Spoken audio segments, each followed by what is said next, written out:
tatap muka. Pak Jenderal, Ya. saya ini seneng dan paling ingat kalau Pak Jenderal ngomong dasku, dasmu. Paradigma das kita sama pada paradigma das mereka. Jadi Pak Jenderal, Pak Pastor Paul, saya ingatkan jangan mendukung Jokowi 3 kali. Nah, ada lagi yang bilang kalau rakyat yang menginginkan bagaimana? Ya, di negara kita juga ada upaya-upaya bahwa periode itu presiden 3 periode. Sebaiknya Anda simak isi video ini sampai selesai supaya tidak gagal paham sebelum Anda komentar. Dan jangan lupa subscribe bagi Anda yang belum subscribe. Karena subscribe di sini gratis guys. Dan bagikan link reaksi Nusantara ke media sosial lainnya supaya teman Anda bisa berbagi pengalaman bersama kita di reaksi Nusantara. Terima kasih dan selamat menyimak. Tatap muka. Pak Jenderal, Ya. saya ini seneng dan paling ingat kalau Pak Jenderal ngomong dasku, dasmu. Itu paling seneng. Tapi kalau saya lihat ya, bahwa dasku, dasmu itu ibaratnya kan kemanusiaan. Itu kan sila kedua. Sila pertama ketuhanan, sila kedua kemanusiaan. Nah, sila ketiga baru persatuan. Nah, saya ini bagaimana Pak Jenderal bisa menyikapi sila kedua ini supaya jelas-jelas nyata sila kedua ini menjadi alat propaganda negara lain untuk mencampuri urusan dalam negeri Indonesia. Itu pertanyaannya, Pak. Menyikapi bahwa dasku, dasmu itu, waduh itu payah. Nggak bisa lah untuk persatuan Indonesia kalau selamanya dasku, dasmu. Pak Jenderal, negara itu juga agama juga itu menjadi satu kesatuan. Dan sekarang ini mungkin lebih baru lagi dengan IPTEK ya. Dengan IPTEK untuk untuk memberantas juga korupsi. Saya yakin dengan IPTEK keterbukaan IPTEK korupsi akan habis lah, sudah pasti itu. Saya yakin dengan sendirinya lah. Gitu. Jadi Pak Jenderal, Pak Pastor Paul, saya ingatkan jangan mendukung Jokowi 3 kali. Sebab itu jebakan Batman. Sekarang kan sudah banyak karena kita bereforia memang Jokowi bagus dan negarawan. Jadi satu-satunya yang karena kita hadapi dengan khilafah itu masuknya itu pelan dan lama dan sistematis, solid dia dan sabar. Jadi kita juga butuh waktu untuk memberantas, tapi moga-moga tidak selama yang paham khilafah untuk masuk ke Indonesia. Itu dia betul-betul sistematis lama sekali. Terus kenegarawan kita Soekarno dulu jatuh, tidak sampai pertumpahan darah dan hasilnya Freeport dikontrak Amerika yang istilahnya itu tidak bisa kita miliki lagi, istilahnya begitu. Jadi dia maunya kapan sampai kita harus ngasihkan. Kedua Gus Dur kalau teriak hajar, waduh pertumpahan darah. Satu-satunya hanya yang Jokowi saja yang waduh kesabaran dan dia betul-betul memanfaatkan momen. Dia negarawan yang sukses. Jadi harapan saya sudah diikhlaskan aja Jokowi 2 kali. Jangan kita kayak enggak punya orang lain sehingga kita masuk akhirnya tambah runyam sehingga kasus jebakan Batman itu masuk lagi. Dasku. Saya bukan hanya dasku dasmu, tetapi di depannya itu ada paradigma dasmu dasku. Nah, sekarang ini terjadi lagi paradigma das kita sama pada paradigma das mereka. Paradigma das kami dengan paradigma das kamu. Jadi yang saya mau mengatakan begini, kalau dia berpikirnya paradigma dasku, bahwa kebenaran hanya milik saya, ya, hanya kebenaran milik saya, kamu salah. Dalam yang satu lagi bilang, kamu salah, kami yang benar. Inilah yang terjadi di negara ini. Isu-isu strategis lah. Akhir-akhir ini kan muncul lagi paradigma baru. Ya, belum menjadi paradigma ya. Baru ada pemikiran baru bahwa presiden tiga periode. Nah, ada yang menginginkan presiden 3 periode.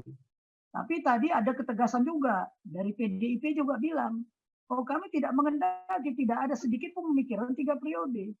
Nah, ada lagi yang bilang kalau rakyat yang menginginkan bagaimana?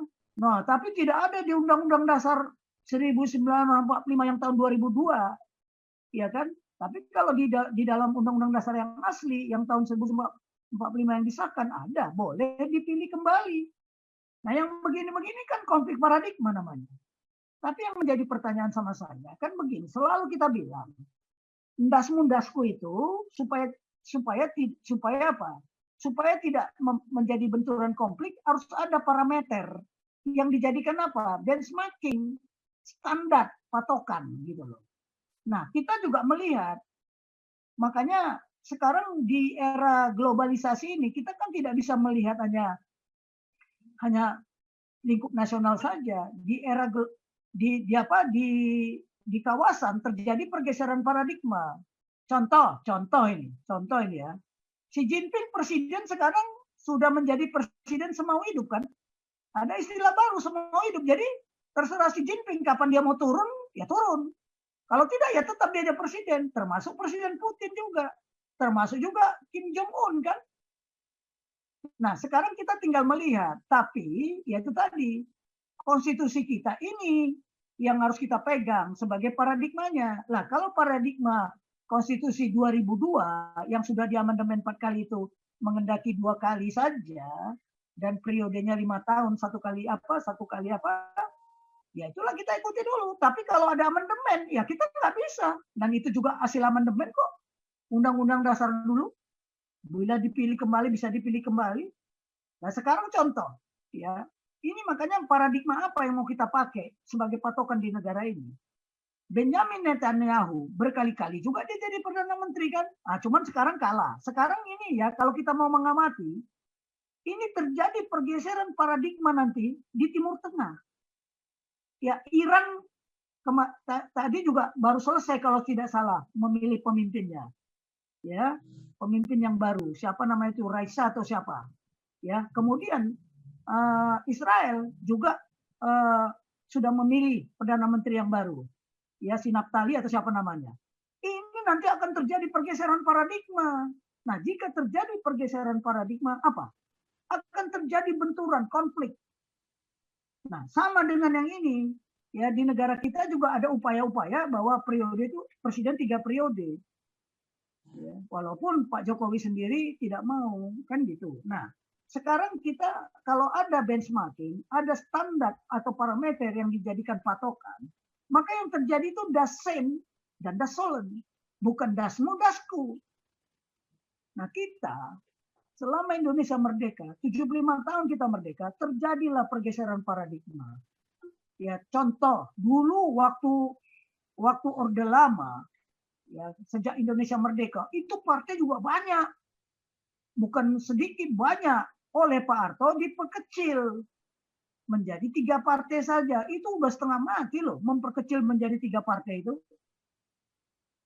Sulit. Tetapi setelah reformasi, waduh, partai itu berjamur. Pernah jadi 48 partai ya. Sekarang saya nggak tahu ada berapa jumlahnya juga. Nggak tahu saya, karena bermunculan partai baru. Itu Pak Amin Rais baru mendirikan partai baru, itu Partai Umat. Kemudian ada Partai Damai, ada orang Kristen membangun Partai Damai.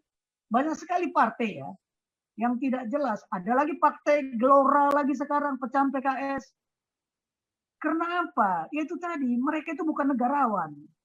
Mereka politikus. Tahu bedanya politikus sama negarawan? Politikus itu hanya memikirkan next election. Tapi kalau negarawan, dia memikir next generation.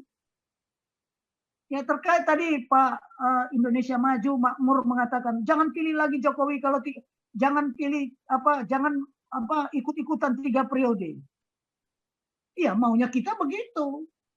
Lihat ya kalau kepemimpinan negarawan yang dicontohkan oleh Nelson Mandela.